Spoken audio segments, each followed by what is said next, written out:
Hello viewers, আসসালামু আলাইকুম। আপনারা সবাই কেমন আছেন? অবশ্যই অবশ্যই অবশ্যই অনেক ভালো আছেন।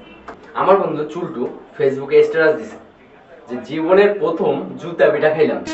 খুশি হব না কষ্ট পাবো বুঝতেই পারছি না, তবে জুতাটা খুব নরম ছিল।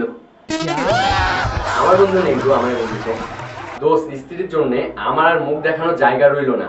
প্রত্যেকদিন রাত্রে বাড়ে যায়। তা আমি বললাম সি সি সি সি, বাড়ে গিয়ে কি করে? আমারে বাদ থেকে টাইনা হিসা নিয়ে আসে।